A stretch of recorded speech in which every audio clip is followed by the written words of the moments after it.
The cameras never saw it, but behind the marble walls of Buckingham, a quiet terror gripped Diana's heart. Tonight, we uncover the chilling reason Princess Anne finally wept while revealing what haunted Diana about Camilla. For years, Princess Anne remained a pillar of composure, her every movement calculated, her gaze steady, her voice unwavering. But in that secret interview, away from the palace lights, something inside her broke. Her eyes brimmed with tears she could no longer hold back. Why now? What pushed her to finally speak of the shadows that stalked her brother's first wife? Shadows that wore Camilla's name. Those in the room said it was as though she'd been carrying a weight so heavy that even her famously stoic resolve had cracked. She began carefully, at first, almost as if afraid the walls themselves might listen. And then she spoke of Diana not as the Princess of Wales but as a woman trapped in a gilded cage. A woman who, Anne confessed, feared something darker than divorce, darker than scandal. In her quiet words, Anne revealed that Diana had privately confided in her, time and again, about a creeping fear she could never explain fully to anyone else. It wasn't just jealousy. It wasn't simply heartbreak. There were whispers, letters exchanged between Anne and Diana, written in strange, coded language, so no one else would understand. Letters that spoke of the fox in the garden and the silent hunt. Letters Anne kept hidden for decades, fearing the consequences of their discovery. And as she spoke of those letters, her hands shook slightly, as though the very memory of them still burned her skin. Anne paused, visibly grappling with herself, her breath uneven, before she admitted something else, something that made even the journalists interviewing her sit forward in disbelief. She claimed that several palace staff members had witnessed strange encounters between Diana, Camilla, and Charles. They had seen Diana retreating from certain rooms, pale and trembling. Some even whispered that Camilla wielded a kind of quiet dominance in those halls. One no one dared to confront, one that even the Queen herself did not fully acknowledge. What power did Camilla possess, Anne asked aloud, that terrified a princess so deeply? And though she never named it outright in that first moment, her eyes betrayed the truth she had buried for so long. It wasn't just what Camilla did, it was what she could make happen. That unspoken threat hung in the air, as Anne's guilt finally surfaced. Anne confessed she'd stood by too long, believing silence was safer for Diana, for herself, for everyone. But now, years later, with the ghosts of those choices still haunting her, she could no longer bear the weight. And as Anne's composure cracked, she began to recount an unsettling night that changed everything. A night that left Diana trembling, and the palace forever divided. On a moonless night at Highgrove, Diana came face to face with Camilla in a way no one was supposed to witness, and what happened next left Anne horrified to this day. Anne had always prided herself on keeping her distance from the messier dramas of her brother's marriage. But that night, something drew her to the garden, an uneasy feeling, a sense that something was unraveling just out of sight. She moved quietly along the gravel path, the stillness broken only by muffled voices floating through the hedges. As she crept closer, she recognized Diana's sharp tone cutting through the air, followed by Camilla's lower, deliberate murmur. Anne froze, concealed in the shadows, yet close enough to witness what unfolded. Diana hadn't planned to catch them. She'd wandered into the garden in search of air, her mind heavy with suspicion, but unprepared for the sight of Camilla and Charles leaning close, whispering as though the rest of the world didn't exist. Diana stopped in her tracks, and for a moment even the breeze seemed to hold its breath. Anne saw Diana's eyes clearly, her body stiffening as realization gripped her. The quiet murmur of her husband and Camilla deepened into something unmistakably intimate, and that's when Diana's voice finally cracked through the night. "You don't even try to hide it anymore," she hissed, her words trembling with fury and fear. Charles said nothing, but Camilla slowly turned her head to face Diana, and the expression she wore was not shameful, it was something far colder. That stare, Anne later said, sent chills down her own spine even though it wasn't meant for her. Camilla's gaze met Diana's with a kind of disdainful calm, her eyes unblinking as if daring Diana to speak louder, to make a scene. And then she stepped closer than Anne would have believed possible in such a charged moment and leaned into Diana's ear. Anne couldn't hear all of it, but fragments of Camilla's whisper carried just enough to haunt her. "You don't know what I'm capable of. Be careful what you think you can take from me." Diana flinched, visibly shaken, but stood her ground, though her hands clenched at her sides. And in that instant, Anne understood something that unsettled her deeply. This wasn't a simple rivalry, this was war.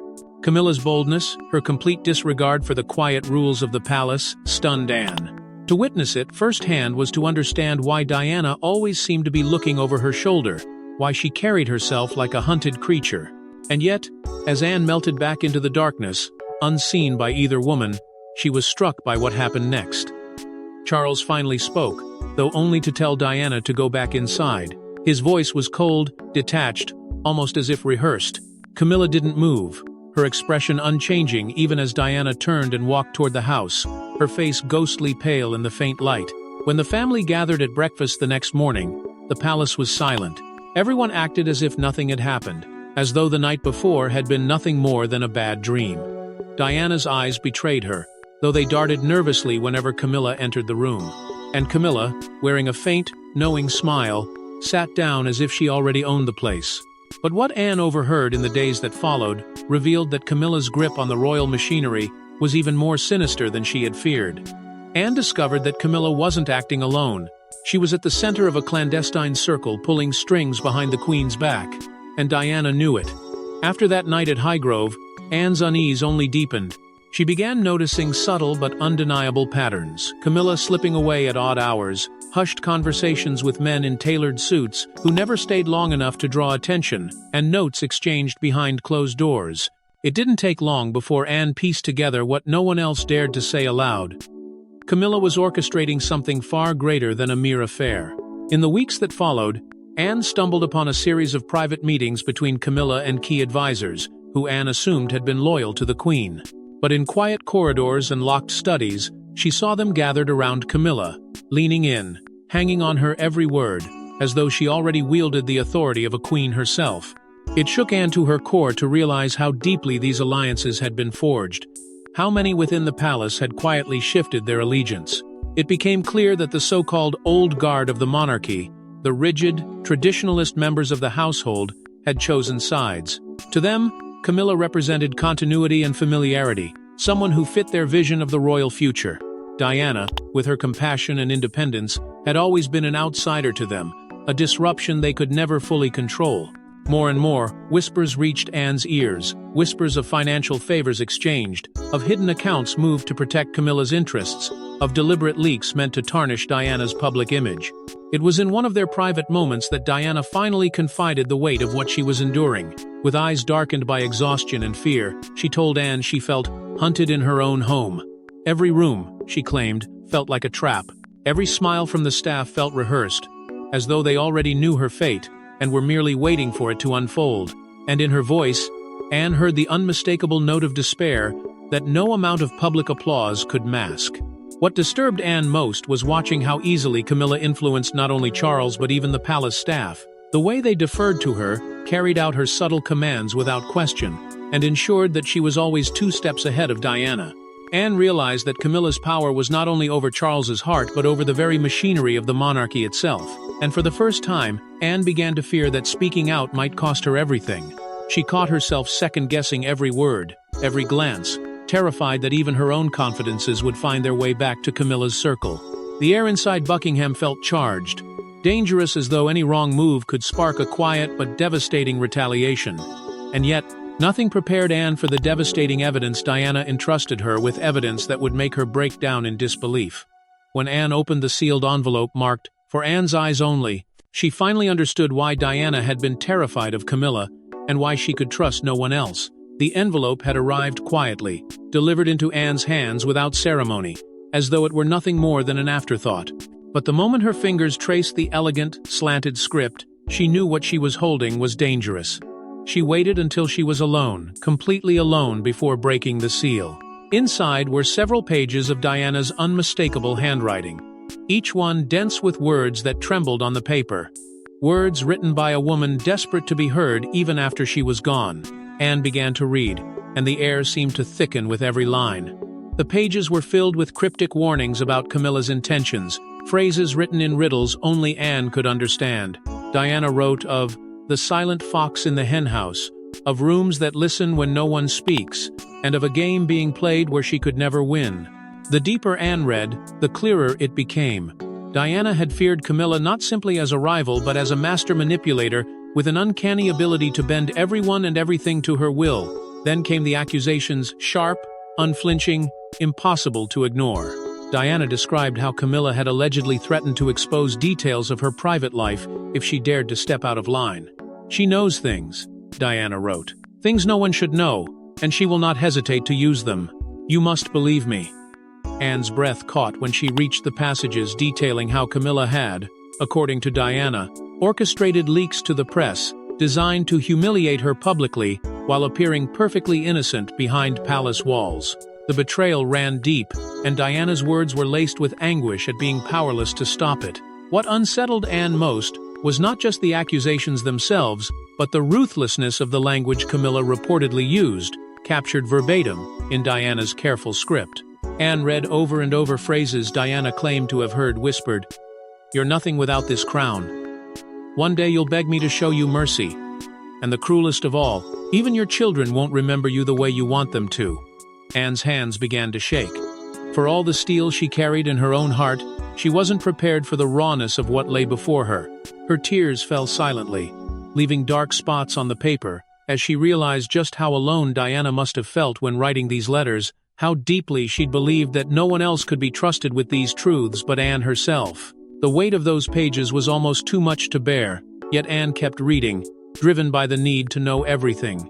By the time she set the letters down, she understood with grim clarity why Diana had hidden them away, why she'd written for Anne's eyes only. This was not just a confession. It was a plea for someone to finally speak her truth when she no longer could.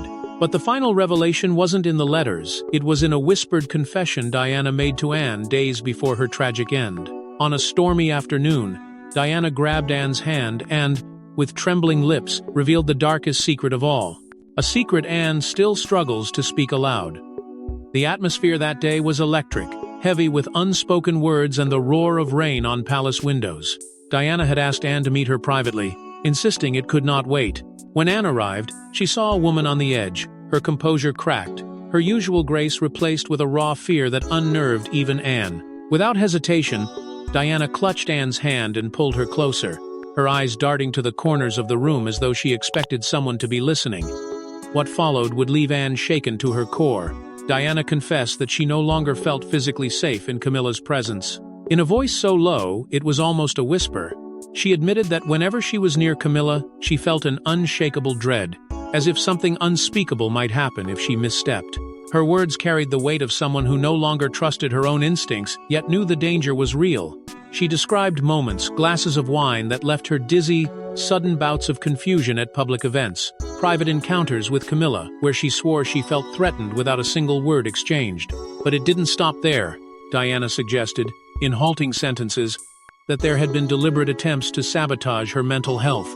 She spoke of being told she was too emotional, that she was imagining things, only to later discover details leaked to the press that she had shared in confidence. Her eyes glistened with tears as she asked Anne if she believed it was possible someone within the family could orchestrate such cruelty. Anne could not bring herself to answer, not yet. Diana's next words landed like thunder. She claimed she was being followed, watched even in her most private moments. She explained how gifts she had hidden would suddenly go missing, letters she had written torn open, conversations she had in supposed privacy appearing in tabloids days later. She admitted she was beginning to question her own sanity because of it, wondering if that was precisely what they wanted. Anne, hardened by decades in the royal machine, felt her stomach twist at the implications. And then came the moment that nearly broke Anne. Diana spoke of her sons not with pride this time, but with fear. She said she lay awake at night, worrying about what would become of William and Harry if she was no longer there to protect them. She believed Camilla's reach could extend to them, and she begged Anne, through sobs, to promise that she would shield them if anything happened. Anne, who prided herself on her silence, found herself nodding through her own tears, though her heart screamed in protest at the helplessness of the promise she made that day. Anne left that room a changed woman, carrying Diana's confessions like a blade against her own soul. The guilt of her silence, the torment of knowing yet saying nothing, settled deep into her bones, and no amount of royal duty could ease it.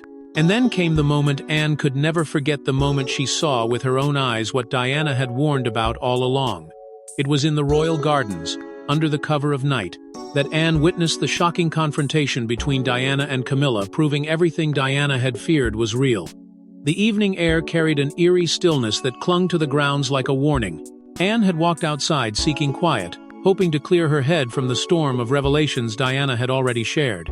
But what she stumbled upon instead would forever sear itself into her memory. From her place among the shadows, she saw Diana standing rigid near the rose archway, her back to the palace, waiting for someone. A moment later, Camilla emerged from the darkness, as though summoned by unspoken command. Diana moved quickly, blocking her path, her voice low but full of fire, as she demanded answers to questions no one else dared ask. Anne could not hear every word, but the meaning was clear enough. Diana gestured sharply, her hands trembling as she spoke, her body taut with frustration and anguish. Camilla, however, remained terrifyingly composed. Her calmness was not kindness, it was calculation. She stood there, meeting Diana's fury with the kind of quiet contempt that chills the blood, her expression flat, her eyes glinting with something almost triumphant. The more Diana demanded, the more Camilla's silence spoke louder, a silence that seemed designed to humiliate rather than resolve. Anne felt her own breath catch when Camilla finally stepped closer. There, under the dim light of the garden, she leaned in and spoke words that Anne could not fully catch, but the effect on Diana was immediate. Diana's hands dropped to her sides, her shoulders slumped, and tears welled in her eyes. And then it happened. Camilla's lips curled into a subtle, knowing smirk. It was as though she had won a battle no one else even knew was being fought. Anne froze, unable to move, trapped between the urge to intervene and the understanding that to step forward now would shatter the fragile illusion of control she still clung to. She watched as Diana wiped her tears with trembling fingers, trying desperately to compose herself, even as Camilla's cold smile lingered in the air between them. And then, as if on cue, 2 footmen and a housemaid appeared, who glanced at the scene briefly before hurrying away, their eyes fixed to the ground, their silence deafening. Not a word was spoken. No one dared acknowledge what they had seen. And just like that, the confrontation was over. Diana turned and walked away without another word, her tears glistening even in the dim light. Camilla remained behind for a few moments longer, her head tilted ever so slightly upward, as though savoring her victory before disappearing back into the palace. It was then that Anne realized she too was part of this silence. By standing still, by saying nothing, by pretending this encounter had never happened, she had become complicit. The weight of that truth settled heavily on her chest as she finally turned and slipped away into the shadows, her mind reeling from what she had witnessed. But the silence could not last forever. Anne would soon find herself at odds with the palace when whispers of the truth began leaking to the outside world. As rumors of Anne's knowledge began swirling, the palace moved swiftly to bury the story, and Anne felt the full weight of royal retribution closing in. It started quietly at first. Private conversations she had only days earlier began appearing in tabloids with uncanny accuracy, twisted just enough to cast her as bitter, jealous, and unstable. Headlines painted her as a sister scorned, as someone resentful of Camilla's place in Charles's life. Anne's words were weaponized against her, and she realized too late that nothing she said in private was truly safe. The walls she once thought protected her now seemed alive, listening, feeding her secrets to the outside world. Then came the subtle but unmistakable threats. Doors that had always been open to her were suddenly closed. Invitations she had always assumed were hers to accept never arrived. Her seat at certain ceremonies was quietly moved to the back, her name left off lists of prominent guests. At first, she tried to dismiss it as oversight, but the pattern was too deliberate to ignore. The message was clear. She was being warned. Anne began to feel a creeping fear for her own reputation and even her safety. The intensity of the whispers around her was suffocating. Longtime allies she had trusted began avoiding her gaze, their loyalty evaporating as though they, too, feared whatever force was pressing down on her. She found herself wondering, in the dead of night, just how far Camilla, or those protecting her, were willing to go. Reports soon reached her that Camilla's allies inside the palace were actively working to discredit her. Unsubstantiated stories of her supposed drinking, her temper, her so-called erratic behavior began to circulate. It was as if a dossier of manufactured sins had been prepared in advance, and now unleashed at just the right moment to destroy her credibility. Anne had seen palace politics turn cruel before, but never with such precision, and never directed so mercilessly at her. Each day the tension escalated. There were moments when Anne considered going public, telling everything she knew before the walls finally closed in. She rehearsed in her mind how she would stand before cameras and reveal the truth about the garden encounter, the letters, the whispered threats. But each time, she hesitated. The cost of such defiance loomed large. What hurt most, however, was the Queen's silence. Anne begged her mother to intervene, to at least hear her out, but the Queen's response was an icy quiet that cut deeper than words. Her face remained calm, her eyes unreadable, and she offered nothing, not comfort, not defense, not even acknowledgement. Anne realized then that she was on her own. Yet, just as she began to accept that silence would consume her, everything changed. But Anne's breaking point came when she stumbled upon the final piece of the puzzle, an undeniable proof of what Camilla was capable of. Anne had always feared the truth, but when she found the hidden tapes in a dusty drawer, she finally knew she could never stay silent again. It happened when she least expected, in a forgotten corner of her private study while searching for unrelated papers. The drawer stuck at first, as if guarding its secrets, but with one sharp tug, it slid open and revealed a small, unmarked box buried beneath stacks of correspondence. Inside were several old cassette tapes, each labeled only with a date, their edges worn, their silence ominous. Anne's hands trembled as she placed the first tape into her recorder, bracing herself for what she might hear. The voice that came through was unmistakable. Camilla's calm, composed, yet dripping with quiet menace. In the first recording, she spoke to someone in the palace staff, charming at first, then sharp, giving specific instructions on what to say to the press, what photographs to release, which headlines to feed. The strategy was deliberate, to portray Diana as unstable, unfit, and undeserving of sympathy. Anne's stomach tightened as she listened to Camilla outline the campaign piece by piece. Her words so calculated it made Anne feel cold. Then came another tape this time.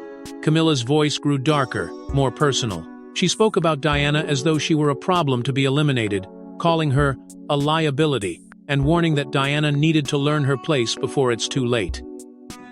Anne sat frozen, hearing her brother's mistress discuss Diana's fears and vulnerabilities as weapons to use against her. It was no longer just a rumor, it was a plan. On yet another tape, Anne heard the proof of the coordinated leaks that had destroyed Diana's reputation in the tabloids.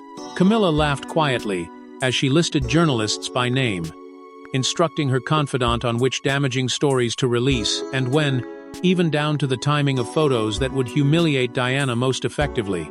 Each revelation cut deeper, each word confirming what Diana had tried to tell Anne all along, that the cruelty was organized, relentless, and sanctioned from within.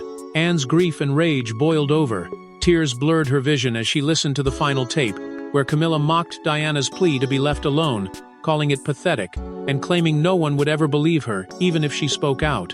And that was the moment it hit Anne like a physical blow. Diana had been right. No one had believed her, and they had all allowed it to happen. She sat there in the silence that followed, the weight of the tapes pressing down on her, knowing that every fear Diana had confided was not only real but worse than she had imagined. In that instant, Anne made her choice. No matter the cost, no matter the consequences, she could no longer be part of the silence. And as Anne wiped her tears and faced the cameras, she uttered the words that would shock the world and leave the monarchy reeling.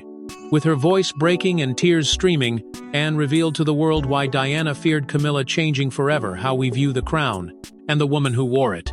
When Anne finally stepped before the cameras, the weight of years of silence hung heavy on her shoulders. The room was hushed, the eyes of the world fixed on her as she took a long breath and began to speak. In that moment, she abandoned the careful restraint of royalty and let the truth spill out. She recounted everything she had seen with her own eyes the night in the gardens when Diana cornered Camilla, the chilling calmness that followed, and the cruel smirk that revealed more than words ever could. Her words cut through the air as she described what she had heard in whispers and read in letters hidden for decades.